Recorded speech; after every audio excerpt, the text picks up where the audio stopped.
La première fois que j'ai lu ces messages à voix haute, je ne me tenais pas dans ma cuisine. J'étais debout, sous les lumières jaunes blafards de la salle des fêtes de la mairie de Saint-Étienne, tenant un dossier en carton rigide devant toute la famille de ma femme. La salle sentait le vieux café refroidi et la bière bon marché. Une banderole d'anniversaire pour ma belle-mère s'affaissait au-dessus de la piste de danse improvisée. Des chaises pliantes grinçaient. Quelque part, un enfant avait lâché une fourchette en plastique.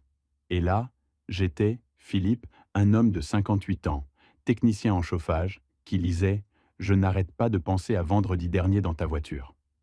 Ton sourire me manque plus qu'il ne devrait. » Personne n'a ri. Valérie m'a fixé comme si j'avais arraché le toit du bâtiment. Son collègue, Mark Jensen, a essayé de disparaître dans sa chaise. Tous les regards se sont tournés de moi à eux, puis de nouveau sur moi. C'était la nuit où tout s'est dévoilé. Mais tout a commencé 2 semaines plus tôt, un mardi dans notre petite cuisine exiguë de la rue de la Paix. Tandis que j'étais penché sur une poêle d'escalope de porc, me demandant si j'avais mis trop d'huile, Valérie prenait sa douche. J'entendais l'eau couler dans le couloir. Les vieux tuyaux grinçaient comme toujours. La vapeur s'échappait par la porte ouverte de la salle de bain, portant avec elle le léger parfum sucré de son savon lilas jusque dans la cuisine. Cela se mêlait à l'odeur de la viande qui sautait et des oignons, ainsi qu'au murmure sourd du journal télévisé de France 2 à la télévision. Et pendant un moment, je me souviens d'avoir pensé « c'est juste une soirée ordinaire ». Puis son téléphone a vibré sur le comptoir de la cuisine. Il reposait à côté de la salière, écran vers le haut, dans une coque en faux cuir éraflé. À notre âge, la plupart des SMS viennent des enfants, des médecins ou des pharmacies. Je pensais que c'était notre fille à Lyon ou notre fils à Villeurbanne. L'écran s'est illuminé. Ton sourire me manque. J'ai essuyé mes doigts sur un torchon et j'ai ramassé le téléphone. Le ventilateur de la salle de bain bourdonnait. La douche continuait de couler. La vapeur se déroulait dans l'encadrement de la porte comme si rien n'était mal. J'ai tapé sur le message. « Ton sourire me manque », disait-il à nouveau avec un petit cœur à la fin. Le nom en haut était « Marc J. Travaille ». J'avais rencontré Marc une seule fois à une fête de Noël à la banque First River Credit Union où Valérie travaillait. Plus jeune que nous, poignée de main ferme, grand sourire, coupe de cheveux que vous payez trop cher. Il m'avait appelé « Monsieur », parlait des taux d'intérêt comme des scores de foot. Pour quelques secondes, j'ai essayé de lui donner une lecture généreuse. Peut-être que c'était une blague. Peut-être du badin au bureau. Peut-être que j'étais dramatique. Puis, le téléphone a vibré à nouveau. Je n'arrête pas de penser à vendredi dernier dans ta voiture. Vendredi soir, elle m'avait dit qu'elle restait tard pour clôturer les rapports de fin de mois. J'avais mangé du pain de viande réchauffé seul à la table et m'étais endormi dans mon fauteuil inclinable devant un film de Noël d'une chaîne française. Maintenant, mon estomac s'est noué si fort que cela m'a fait vaciller. Mes mains ont commencé à trembler. Pas de tremblement violent, juste une fine vibration comme lorsque vous essayez d'enfiler une aiguille et que vous réalisez que vous n'avez plus 30 ans. J'ai posé la spatule pour ne pas éclabouser l'huile chaude partout. La douleur est venue d'abord, aiguë et stupide. La colère est venue juste derrière. Je me voyais marcher dans le couloir, arracher la porte de la salle de bain, lui enfoncer le téléphone au visage, tandis que l'eau nous frappait tous les deux. Mais quelque chose d'autre s'est glissé à la place.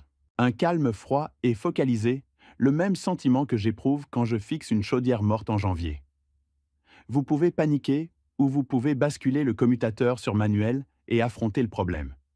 Je me suis tenu là, respirant le lilas et la graisse de porc, et j'ai discuté avec moi-même. Ne fais rien de stupide, Philippe. Tu ne sais pas dans quoi tu t'engages. Tu ne sais pas ce qu'il fera. Tu ne sais même pas ce que tu feras. Une autre partie de moi a répondu. Tu as vu assez. Mon pouce a glissé sur le clavier. J'ai relu le dernier message. Je n'arrête pas de penser à vendredi dernier dans ta voiture. Je lui ai répondu, prétendant être elle. Viens chez nous, ai-je tapé. Mon mari n'est pas à la maison aujourd'hui. J'ai maintenu mon doigt sur le bouton d'envoi. Si je l'envoyais, il n'y avait pas de retour. Si je ne l'envoyais pas, j'étais de retour où j'avais commencé, debout dans ma cuisine, prétendant que je n'avais pas vu ce que j'avais vu. J'ai appuyé sur « Envoyer ». Le message a disparu dans la tour cellulaire qui transporte les secrets autour de Saint-Étienne. J'ai remis le téléphone où il était, écran vers le bas cette fois-ci. La douche coulait toujours. La chaudière s'est enclenchée au sous-sol avec un grondement bas. La graisse a éclaboussé dans la poêle et m'a brûlé le poignet. Pendant un moment, j'ai juste écouté ma propre maison comme si elle appartenait à quelqu'un d'autre. La réponse est venue plus vite que je ne le souhaitais. Dans combien de temps? Ma bouche s'est asséchée. J'ai tapé « quand tu veux ». Je vais être sous la douche pendant un moment. Les petites bulles de saisie ont clignoté, disparu, sont réapparues. « Donne-moi 20 minutes », a-t-il écrit. Puis une autre ligne. « Tu me manques », j'ai presque ri. 20 minutes. C'était tout ce qu'il fallait pour mesurer le respect que cet homme avait pour mon mariage. Le respect que ma femme avait pour lui. J'ai baissé le brûleur, couvert la poêle et mis la fourchette de côté. Mes mains tremblaient toujours, mais maintenant c'était parce que je retenais tout. Chaque partie de moi voulait exploser, de lancer le téléphone dans l'évier, de frapper à la porte de la salle de bain et d'exiger des réponses avec du savon dans ses cheveux. Je ne l'ai pas fait. À la place, j'ai marché vers le salon, éteint la télévision et me suis tenu à la fenêtre de devant en regardant notre rue tranquille. Le ciel d'hiver au-dessus de Saint-Étienne était plat et gris. Un voisin déchargeait les courses de sa camionnette. Rien n'avait l'air différent. Et pourtant, tout avait changé. La douche s'est arrêtée. Les tuyaux ont grincé. Un moment plus tard, j'ai entendu la porte de la salle de bain s'ouvrir et les pieds nus de Valérie sur le tapis du couloir. Elle fredonnait doucement un air qu'elle fredonnait toujours quand elle se sentait bien. J'avais autrefois aimé ce son. Elle a marché dans la cuisine dans son peignoir, la vapeur la suivant, et a souri comme si rien au monde n'était mal.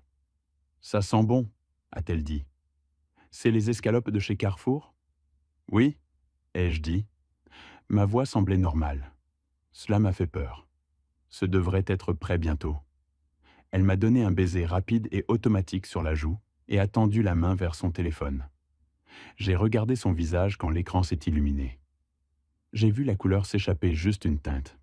Ses yeux se sont levés vers moi puis redescendus. Son pouce a commencé à se déplacer trop vite, comme si elle pouvait repousser tout le contenu dans l'obscurité si elle tapait juste assez vite. Avant que l'un de nous puisse parler, la sonnette a retenti. Le son a traversé mon corps comme un clou. Valérie s'est figée. Ses doigts se sont serrés autour du téléphone. Pour une seconde, elle avait l'air qu'elle pourrait être malade juste là sur le carrelage de la cuisine. « Je vais répondre », ai-je dit. J'ai à nouveau essuyé mes mains sur le torchon de cuisine, même si elles étaient sèches, et j'ai marché dans le couloir vers la porte d'entrée. Mon cœur battait assez fort pour faire mal. Je ne savais pas exactement ce que j'allais dire ou faire. Je savais seulement que je n'allais pas prétendre que cela ne s'était pas produit. J'ai mis ma main sur la poignée, j'ai respiré profondément et j'ai ouvert la porte pour voir exactement qui manquait autant le sourire de ma femme pour se montrer à ma porte un mardi soir. Valérie se tenait derrière moi dans le couloir, figée dans son peignoir, dégoulinant d'eau sur le tapis. J'entendais sa respiration, courte et peu profonde, comme quelqu'un qui essayait de ne pas suffoquer. Elle n'a dit aucune parole, ni moi non plus. Le seul bruit était le bourdonnement de la chaudière derrière nous et le faible grincement des pneus alors qu'une voiture s'éloignait. J'ai lentement fermé la porte, sans la claquer, juste en la poussant doucement, jusqu'à ce que la serrure clique. Ce minuscule bruit semblait plus fort qu'un coup de feu. Quand j'ai finalement fait demi-tour, Valérie a fait un demi-pas en arrière, serrant son téléphone contre sa poitrine. « Philippe ?» a-t-elle chuchoté. « Quoi? Qu'est-ce que tu as fait ?» Je n'ai pas répondu tout de suite. Une partie de moi voulait crier, d'exiger des explications, de verser chaque once de douleur qui bouillait sous mes côtes. Mais quelque chose en moi refusait de lui donner ce pouvoir. Ma voix s'est avérée plus stable que je ne le sentais.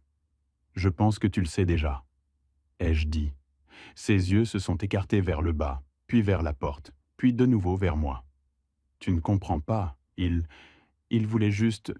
Ce n'est pas... » « Quoi, Valérie ?» ai-je dit, levant une main. « Ne... » Elle a fermé la bouche comme si le mot lui-même l'avait giflé. Pendant un long moment, ni l'un ni l'autre n'a bougé. La maison semblait trop petite pour nous deux. trop remplie de mensonges pour bien respirer. Elle a serré son peignoir plus fort, comme si elle avait froid. Mais le chauffage fonctionnait. Je pouvais le sentir sur mon visage. Enfin, elle a trouvé sa voie. Pourquoi tu lui aurais écrit? Pourquoi tu l'aurais trompé comme ça? J'ai presque ri. Tu l'as trompé, Valérie? Il a cru que tu lui demandais de venir. Il n'a pas hésité, pas même pour une seconde. Son visage s'est tordu avec la panique. Ce n'est pas comme ça. Tu le tordis. Nous discutions juste. Ce n'était... Valérie, ai-je dit à nouveau, plus doucement cette fois. Arrête de mentir. J'ai vu les messages. Elle s'est figée complètement comme si son cerveau avait heurté un mur et n'avait nulle part où aller. Ses yeux se sont remplis, mais elle n'a pas encore pleuré. Elle m'a juste regardé avec ce mélange de culpabilité et de peur et quelque chose d'autre. Peut-être du calcul, comme si elle testait quelle approche pourrait la sauver. Philippe, je suis désolé, a-t-elle chuchoté. Ces mots m'ont fait plus de mal que les messages. Ils sont venus trop vite, trop facilement. Une excuse devrait s'effondrer sous son propre poids. La sienne a flotté. J'ai marché devant elle vers la cuisine. Je ne voulais pas la regarder. Je ne voulais pas respirer le même air. Les escalopes avaient trop cuisiné. Maintenant les bords se recourbaient dans la poêle. J'ai éteint la cuisinière, j'ai levé la poêle et je l'ai mise dans l'évier. Derrière moi, Valérie planait dans l'encadrement de la porte. Pouvons-nous juste parler? A-t-elle dit. S'il te plaît. De quoi? Ai-je demandé sans me tourner. De quelle partie? Vendredi? Les messages de texte? Depuis combien de temps cela se passe-t-il? Elle a tressailli, peut-être même grimacé. Philippe, j'ai fait une erreur. Je me suis finalement tourné pour lui faire face. Un message, c'est une erreur, ai-je dit. Toute une conversation, c'est une décision. Sa gorge s'est bougée alors qu'elle avalait. Pour la première fois ce soir, j'ai vraiment commencé à la voir. Cheveux mouillés, peignoir noué mal, mascara maculé sous un œil à cause de la vapeur de la douche. Elle paraissait plus jeune que d'habitude, mais pas de manière flatteuse. Plus comme quelqu'un surpris au milieu de quelque chose qu'elle n'avait jamais pensé avoir à affronter. Je ne voulais pas que ça aille si loin, a-t-elle chuchoté. Jusqu'où ça s'est rendu? Ai-je demandé. Elle a cligné rapidement une fois, 2 fois. Philippe, depuis combien de temps? Je te le dis, dis-moi la vérité pour une fois. Le silence s'étira entre nous. Elle a baissé les yeux sur ses mains. Elle a frotté son pouce sur le bord de son téléphone. Quand elle a finalement parlé, sa voix s'est cassée. Quelques mois. Je n'ai pas répondu. Je ne pouvais pas.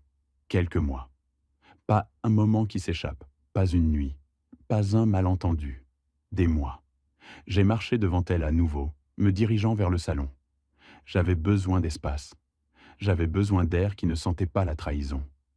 Elle m'a suivi, se serrant les bras. « Où tu vas » a-t-elle demandé. « M'asseoir » ai-je dit. Réfléchir. À quoi? Je lui ai lancé un regard fatigué. À savoir si nous avons été mariés pendant 30 ans ou si j'ai juste te gardé confortable pendant que tu essayais quelque chose de plus neuf. Elle s'est arrêtée dans le couloir, sa main couvrant sa bouche comme si les paroles l'avaient physiquement frappée. Pour une seconde, je pensais qu'elle pouvait s'effondrer. Je me suis assis sur le fauteuil inclinable, les coudes sur les genoux, la tête dans les mains. Mon cœur a sauté dans mes oreilles, lourd et inégal. Je n'étais plus en colère. Pas le genre bruyant, juste creux, comme si quelque chose avait creusé l'intérieur de ma poitrine. Valérie se tenait dans l'encadrement de la porte me fixant. « Philippe, s'il te plaît, dis quelque chose. Crie après moi si tu dois. Ne t'assieds pas juste comme ça. » « Je ne veux pas crier, ai-je dit. Je ne veux pas être comme ça. Je veux juste la vérité. »« Je t'ai dit la vérité, » a-t-elle chuchoté. « Non, » ai-je dit en levant les yeux vers elle. « Tu m'as dit le minimum que tu pensais que tu pouvais me dire pour te sauver. » Elle a ouvert la bouche, fermée. Elle l'a ouverte à nouveau, puis elle s'est détournée, s'essuyant la joue du dos de sa main. Cette nuit-là, elle a dormi dans la chambre d'amis. Je l'ai entendue pleurer derrière la porte, tranquille mais constant. Et au lieu de la réconforter comme je l'ai fait pendant des décennies, je me suis assis sur notre vieux ordinateur de bureau, j'ai ouvert un document vierge, et j'ai commencé à écrire tout en bas, les heures, les dates, les détails. Non pas parce que la vengeance était facile, mais parce que je savais que ce serait difficile. Je n'ai pas beaucoup dormi cette nuit-là. Chaque fois que j'ai fermé les yeux, j'ai revu ces messages. De petits morceaux brillants d'une vie que je ne savais pas que ma femme vivait. Vers 2 heures du matin, j'ai arrêté de prétendre et je suis allé m'asseoir à la table de la cuisine avec une tasse de vieux café que j'avais réchauffé au micro-ondes. La maison semblait différente maintenant, trop tranquille, trop consciente d'elle-même, comme si elle savait que quelque chose s'était fissuré dans ses murs. Vers 7 heures, Valérie est partie au travail sans dire grand-chose. Elle planait dans l'encadrement de la porte avant de partir, son sac à main suspendu à son épaule comme un poids. Pouvons-nous parler plus tard a-t-elle demandé, sa voix petite. Peut-être, ai-je dit. Elle est partie. La porte s'est fermée. Le silence qui a suivi semblait final. J'ai fixé l'ordinateur portable qu'elle avait laissé dans le salon. Il n'était pas verrouillé. Elle n'avait jamais eu besoin. Je ne voulais pas l'ouvrir. Je ne voulais pas être l'homme qui fouille dans les fichiers de sa femme comme un adolescent jaloux. Mais je n'allais pas non plus être l'homme qui a mis sa tête dans le sable. J'ai la portée à la table de la cuisine et j'ai ouvert le clavier. Pour un moment, tout ce que j'ai vu était son économiseur d'écran. Nos enfants à un lac dans le Wisconsin il y a 20 ans. 2 adolescents riants qui croient toujours que le mariage de leurs parents signifiait quelque chose de solide. J'ai cliqué dans son Gmail. Ils y étaient, des douzaines de messages, certains longs, certains courts, certains qui semblaient innocents. Mais sachant ce que je savais, chaque ligne semblait pointue. J'ai commencé à lire. Merci pour hier soir, j'en avais besoin. Je ne peux pas arrêter de penser à toi dans ce pull rouge. Tu avais l'air incroyable. J'aimerais que tu n'aies pas à rentrer si tôt. Et celle qui m'a coupé le souffle. Un jour, nous n'aurons pas à nous cacher. Un jour. Mon estomac s'est tordu. J'ai cliqué sur leur calendrier Google partagé. Les lundis marqués, fermeture des rapports en retard. Les mardis midi marqués, formation en équipe.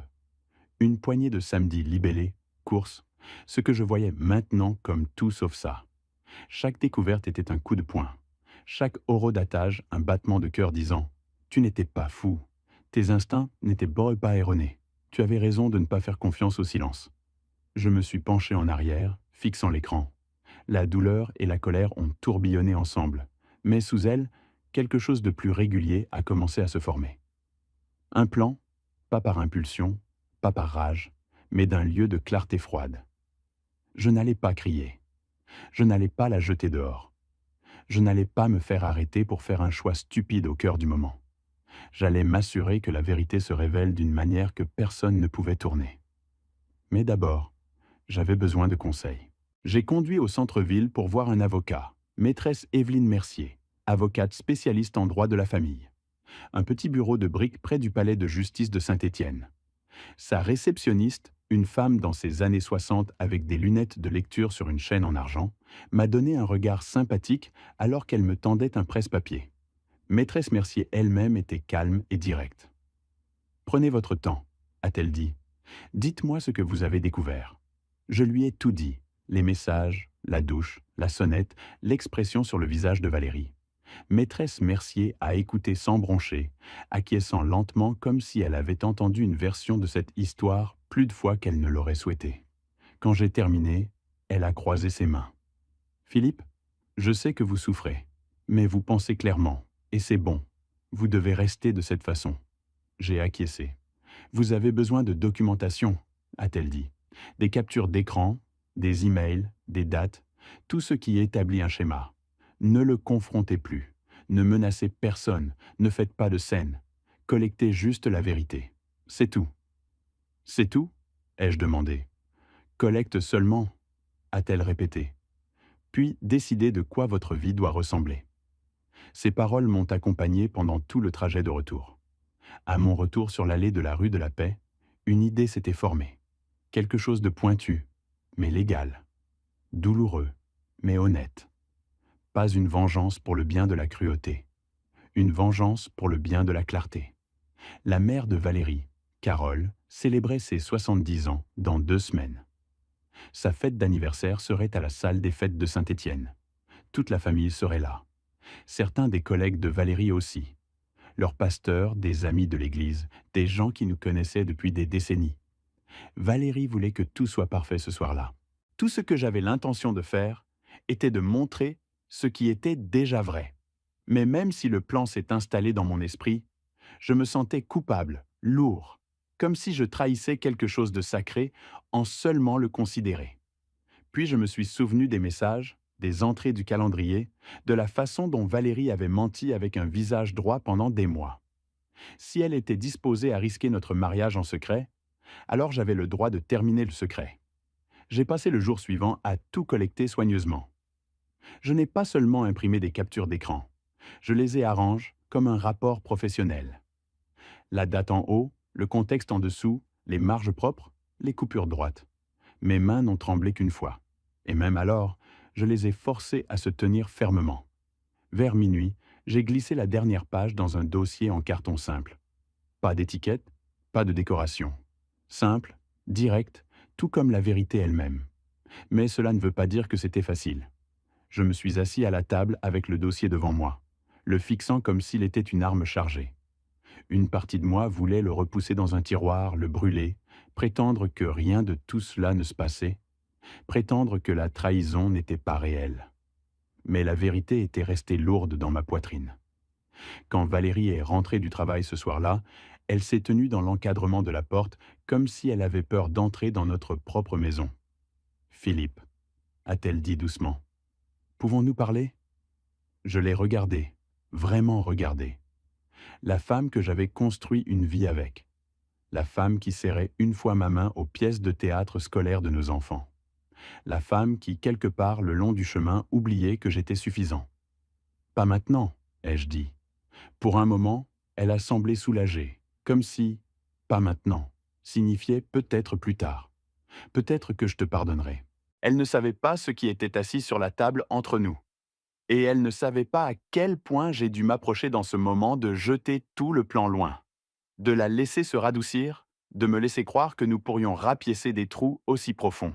Mais je ne l'ai pas fait parce que, au fond, je savais quelque chose. Recommencer allait être difficile, mais rester aurait été plus difficile. Je ne m'attendais pas à ce que la salle des fêtes soit aussi petite. Sur le trajet, je me disais constamment que j'étais prêt. J'avais le dossier coincé sous mon bras, ma chemise repassée, ma respiration régulière. Mais la seconde où je suis entré dans l'air chaud et bruyant et chili de la salle des fêtes de la mairie de Saint-Étienne, une vague de doute m'a frappé si fort que j'ai presque fait demi-tour et j'ai marché de retour à ma camionnette. Les gens étaient là partout. Les enfants courant entre les chaises pliantes, les hommes en casquette de vétérans se tenant autour des plats cuisinés, les femmes arrangeant les nappes en plastique et les assiettes en papier. Quelqu'un avait mis un gâteau énorme avec Joyeux 70e anniversaire Carole en glaçage rose. Ce n'était pas une foule sans visage. C'étaient des gens qui connaissaient Valérie et moi pendant 30 ans. Des gens qui nous envoyaient des plats cuisinés quand notre fils s'était cassé la jambe. Des gens qui nous embrassaient à l'église. Des gens qui pensaient que nous étions solides. Et soudain, j'ai senti comme un intrus dans ma propre vie. Valérie m'a vu entrer et s'est arrêtée à mi-pas comme si son cerveau ne savait pas comment me traiter. Son sourire s'est fliqueré, poli et cassant. Philippe, a-t-elle dit, lissant sa robe. Tu l'as fait. Oui, ai-je dit. Je ne voulais pas manquer la grande nuit de Carole. Ses yeux ont brièvement baissé vers le dossier en carton. Elle a pâli juste un peu. Pas assez pour que quelqu'un d'autre le remarque, mais je l'ai vu. Philippe, peut-être que nous devrions... Plus tard, ai-je dit. C'est la nuit de ta mère. Ne faisons pas de scène. C'était la vérité et aussi pas la vérité.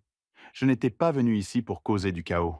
Je suis venu ici parce que le chaos avait déjà vécu dans ma maison pendant des mois et il était temps que tout le monde le voie. Mais cela ne veut pas dire que je n'avais pas peur. J'ai participé au bord de la pièce, regardant les gens rire et discuter. Les tasses en papier remplies de bière ou de punch faible. Les lumières fluorescentes bourdonnent.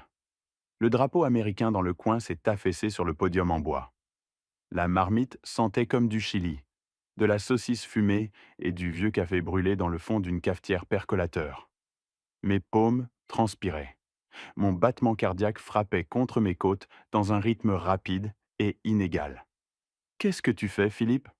Une voix dans ma tête a chuchoté. Ce n'est pas toi. Tu n'humilies pas les gens. Tu ne traînes pas les affaires privées en public. Peut-être qu'il avait raison. Peut-être que je devais avoir retiré Valérie à part, lui donner le dossier et partir. Pas de spectacle, pas d'audience, juste une rupture propre. Puis je l'ai vu. Mark Jensen, se tenant près de la table des desserts, dans une chemise boutonnée comme s'il lui appartenait, riant avec le cousin de Valérie, mangeant du gâteau. Pas un seul signe de honte sur lui. Quelque chose en moi s'est solidifié. Il ne souffrait pas. Il n'était pas désolé.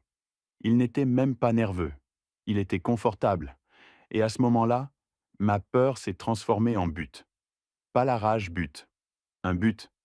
La mère de Valérie, Carole, s'est frayé un chemin vers moi, souriant largement, portant un chemisier bleu vif. Elle m'a étreint. Philippe, je suis tellement heureux que tu sois ici, a-t-elle dit. Je l'ai serré en retour. Je ne l'aurais manqué pour rien au monde.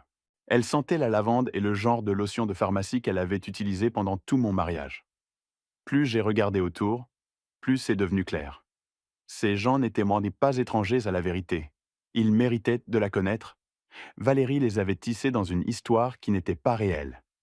Une histoire où elle était fidèle.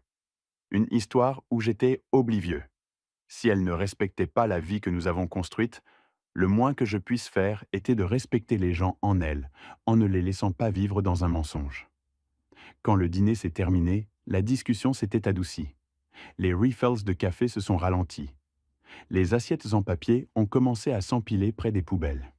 Une playlist de musique country à bourdonne sous le bruit. C'était mon moment.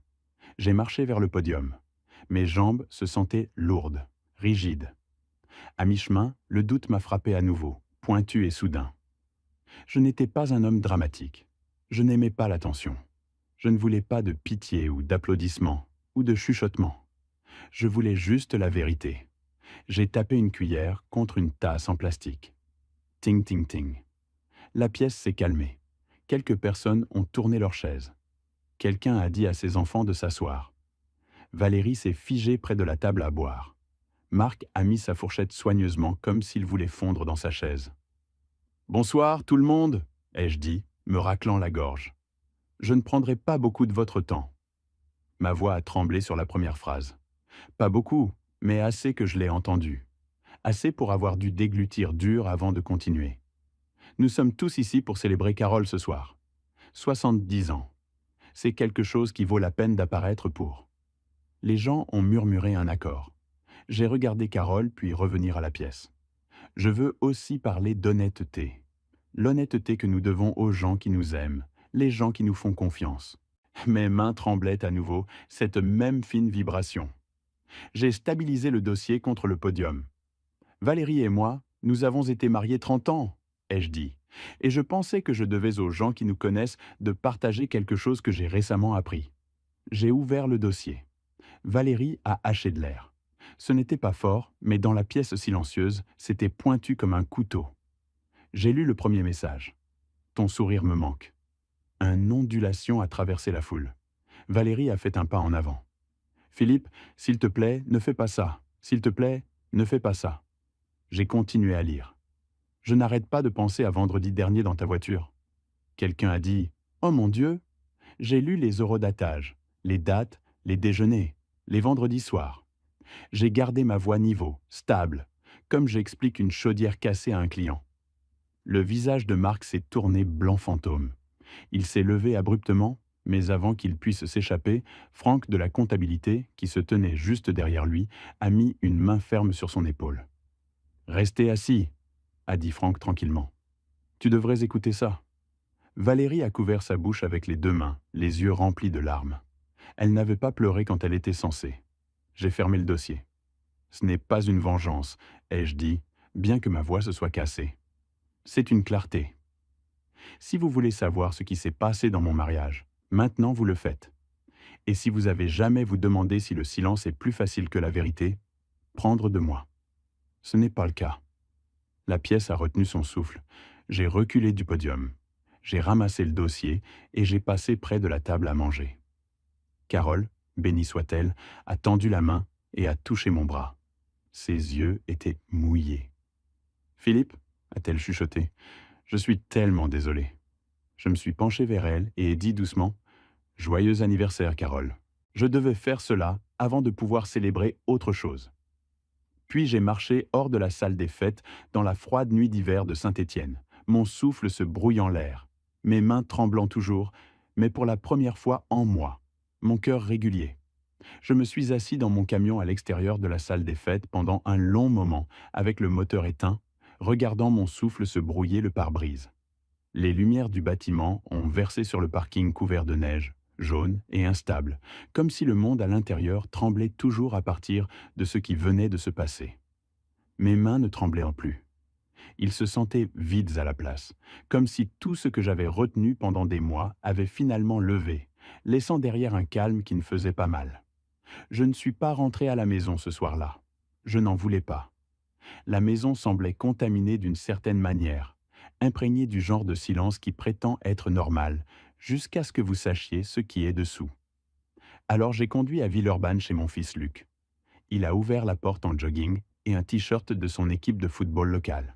« Papa ?» a-t-il dit, confus. « C'est tard. »« Je sais, » ai-je dit. « Puis-je rester quelques jours ?» Il n'a pas demandé pourquoi. Il n'avait pas besoin de. Il a juste fait un pas de côté et m'a laissé entrer. Son sous-sol est devenu ma salle après ça. Un vieux canapé, le bourdonnement d'un petit réfrigérateur, une lampe qui scintillait si vous respirez sur elle d'une certaine manière. J'ai dormi mieux là-bas que je n'avais en des mois. Le lendemain matin, toute la ville s'est sentie différente. Ou peut-être que moi j'ai fait. J'ai conduit à un café pour une tasse de café brûlé et l'un de ces sandwichs de petit déjeuner qui sont toujours soit trop secs, soit trop gras. Le commis, un gars environ mon âge, m'a hoché la tête comme il l'avait toujours fait, ignorant que ma vie s'était ouverte à 12 heures plus tôt. Je me suis assis dans mon camion avec le café, réchauffant mes mains, et j'ai regardé le soleil ramper à travers l'horizon de Saint-Étienne. La neige sur le trottoir s'est transformée en or. Un bus scolaire a klaxonné quelque part. La vie a continué. Quand j'ai finalement vérifié mon téléphone, j'avais 4 messages vocaux de Valérie, tous courts. « S'il te plaît, appelle-moi, Philippe. S'il te plaît, je suis tellement désolé. Nous pouvons réparer ça. » J'ai écouté tous. Je n'ai pas rappelé. Vers midi, elle a envoyé un long SMS.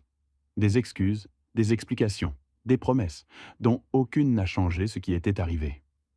Je l'ai lu 2 fois juste pour être sûr. Puis j'ai laissé ça sans réponse. Cet après-midi, j'ai à nouveau rencontré maîtresse Mercier, l'avocate. Son bureau sentait le vieux papier et le nettoyant citron. « Vous avez fait ce que vous aviez besoin de faire », a-t-elle dit simplement, glissant une pile de paperasse vers moi. « Et maintenant, nous affrontons le reste. Les documents de divorce, les listes d'actifs, les étapes suivantes. Rien d'elle bien, mais rien aussi d'elle mal. » Cela s'est senti nécessaire. Quand j'ai quitté son bureau, le vent du fleuve Loire coupait froid sur mon visage. J'ai marché le long du chemin riverain pendant un moment, les mains profondément dans mes poches de veste, regardant les oies flotter par comme si elles possédaient l'endroit. J'ai essayé de comprendre ce que je ressentais. Ce n'était pas du triomphe. Il n'y avait pas de victoire dans l'exposition de quelque chose qui n'aurait jamais dû exister. Ce n'était pas non plus l'amertume. J'étais trop fatigué pour amertume pendant un long moment. Surtout, c'était un soulagement. Un soulagement que je n'étais pas fou. Un soulagement que mes instincts n'étaient pas erronés. Un soulagement que j'ai enfin arrêté de prétendre que tout allait bien. Recommencer à 58 n'était pas quelque chose que j'avais jamais pensé que je ferais. Quand vous êtes jeune, vous supposez que les gros chagrins arrivent tôt. Vous ne vous imaginez pas assis dans un sous-sol à un âge où vos genoux craquent chaque fois que vous vous levez, se demandant ce qui arrive après. Mais là, j'étais, et étrangement, cela ne m'a pas fait peur autant que je pensais qu'il le ferait. Quelques jours plus tard, Valérie et moi, nous nous sommes rencontrés à un endroit neutre, une cabine au restaurant La Maison du Café sur la 1er avenue. Elle a pleuré avant même de s'asseoir.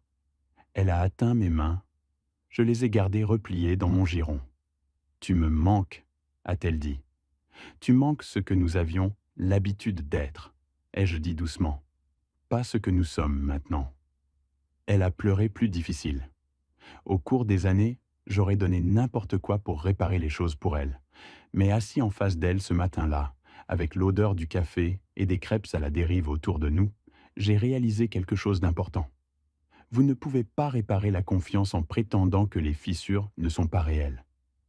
Et je n'allais pas passer mes années restantes à prétendre. Quand nous nous sommes levés pour partir, elle m'a étreint. Je l'ai laissée parce que 30 ans d'histoire ne disparaissent pas du jour au lendemain. Mais quand elle a chuchoté « Philippe, s'il te plaît, rentre à la maison », j'ai reculé. Je ne pense pas que c'est la maison plus, ai-je dit. Elle a acquiescé à travers ses larmes. Et c'était la chose la plus proche d'une clôture que nous allions obtenir. Les jours qui ont suivi ont été lents mais réguliers. Les matins tranquilles, avec un café bon marché, les promenades le long du fleuve, les longues conversations avec Luc. J'ai réparé un certain nombre de choses autour de sa maison. J'ai aidé à colmater le plâtre du mur. J'ai cuisiné le dîner 1 ou 2 fois. Je me suis senti utile à nouveau. Certains soirs, je serais assis dehors, regardant le ciel s'assombrir sur le quartier, pensant à la façon dont la vie est étrange, comment elle peut tomber en morceaux, et pourtant continuer. Comment un homme peut perdre tout ce qu'il pensait, était certain, et encore une fois, respirer plus facilement après. Une nuit, Luc s'est assis à côté de moi sur les marches arrière. « Ça va, papa » a-t-il demandé. J'y ai pensé. « Je vais mieux », ai-je dit. « Je m'améliore pas à pas. » Il a acquiescé. « C'est suffisant », a-t-il dit. Et il avait raison. Personne ne rebondit du jour au lendemain. Personne ne guérit selon un calendrier, mais pas à pas, souffle par souffle, ça s'allège. Et peut-être que c'est le point. Si vous écoutez cela, si quelque chose dans mon histoire vous semble familier, laissez-moi vous dire quelque chose. J'aimerais que quelqu'un me l'ait dit. Vous n'êtes jamais trop vieux pour vous tenir debout pour vous-même. Vous n'êtes jamais trop loin parti pour recommencer. Et vous n'êtes jamais aussi seul que vous le pensez. Si mon histoire vous signifiait quelque chose, si cela vous a rappelé votre propre force, si cela vous a aidé à vous sentir compris, même pour quelques minutes, j'espère que vous continuerez. Je partage des histoires comme celle-ci parce que nous, les gens de notre âge, méritons d'être entendus aussi. Et si vous voulez plus d'histoires de vérité, de seconde chance, et les gens trouvant leur chemin à travers les parties difficiles de la vie, allez de l'avant et cliquez pour me suivre. Ne faites pas défiler. Ne dites pas peut-être plus tard. Cliquez maintenant pour ne pas manquer le prochain chapitre. Parce que la prochaine histoire pourrait être le rappel dont vous avez besoin demain.